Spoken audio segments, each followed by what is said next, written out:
It was always good to speak to somebody from enabling and saying, hey, is this doable or not doable? Because you guys see this on a day-to-day basis and we don't, right? So for us, it was a good thing to have that good resource to say, send an email or set up a call and have an hour's worth or 2 hours worth and saying, okay, these are the issues that we've seen so far. How can we erase these or mitigate these or overcome these?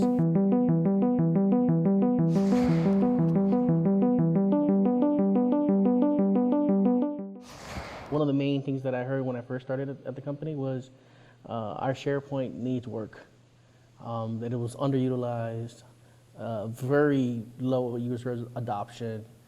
We had no platform of collaboration. We had multiple platforms, some on Google, some on SharePoint, some on home drives and shared drives. And so the major pain point that we need to overcome was, one, upgrading from the current version that we had at the time, which I believe it was 2013, or if not older, maybe 2010, to something that's actually going to have more user adoption. And so after going and doing some researching and finding out, we said, okay, let's get away from SharePoint on-prem up to SharePoint in the cloud in 365, and give it the new modern look that the current SharePoint has now, where it has the tools and the collaboration that we were looking for, as well as being able to have it as a starting point for a path to basically jump on the whole entire Office 365 platform. And so basically reaching out and doing some research and communicating with people on campus and faculty and so on and so forth, we achieved that goal. Developing the framework for migration was key for us, right? And so, we're not SharePoint developers by any means.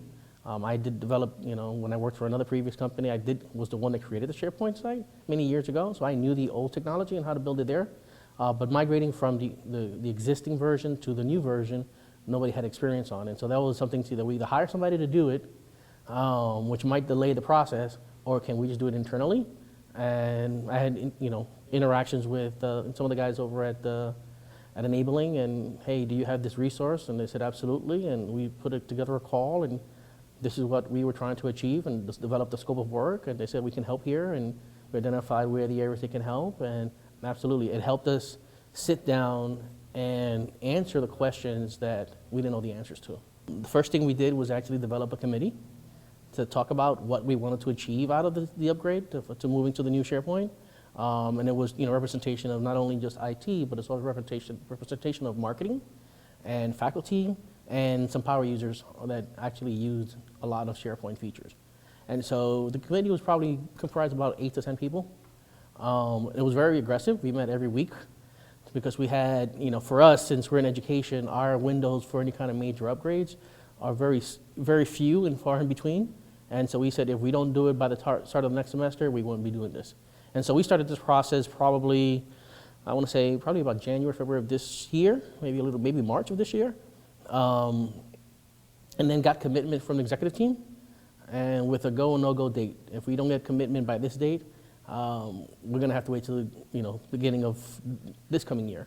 And with a lot of the things that we have going on from an accreditation standpoint, we said, okay, we have pretty much no more than 3 months to get this thing done, 3 to 4 months. And so the committee met every week for about four months to make sure that we were on target, and we communicated what we were trying to achieve. So we did, from a non-technical standpoint, we did endless amounts of training, developed user guides, and basically we had champions that walked around the campus and kind of saying what the benefits are, kind of looking out, hey, this looks pretty cool. And we also developed a mock-up site so people can actually comment and provide feedback before we actually went to go live. And then at that point, we actually engaged with companies such as Enabling Technologies to help us guide us in the right direction and make sure that we can prevent or eliminate those pitfalls that we might find. And so that's what we did. Basically, and then from a technical standpoint, it was pretty easy due to the fact that we already had an Office 365 platform, but it wasn't really being utilized. And so for us, it was like, we got some tools out there, we did some analysis to see how many sites we had and so on and so forth. And we saw that the amount of data that we had on there wasn't that big of a lift for us. So once we identified all the technical pitfalls that we can identify and mitigate those, again, working with Enabling Technology and your knowledge base of people, we created the roadmap, and then we said, okay, on this date, our old site goes down, nobody's gonna access our old SharePoint, and over that weekend, come Monday morning, we were up and running, and without missing a beat. What advice I would give other organizations when they're undertaking something like this or any project? Especially in an education environment, you want to talk to the faculty, you want to talk to staff, you want to get engagement from all those different departments and groups because they're the ones who are going to be using it the most. And so you want to make sure that their concerns are addressed. I also say plan everything very, very thoroughly. Engaging organizations like Enabling Technologies to, because they have the wealth of knowledge there. Because I don't think we could have been able to do it without you guys.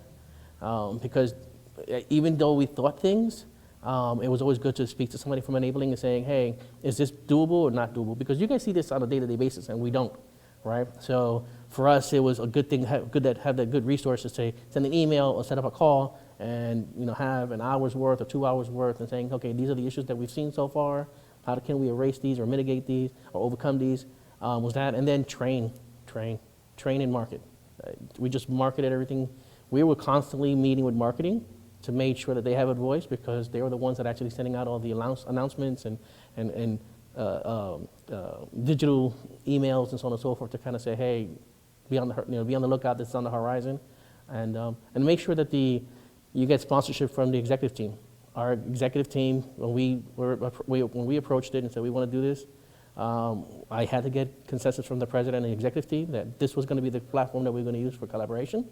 And once we got that and that trickled down to the rest of the organization, that also helped our user adoption. So.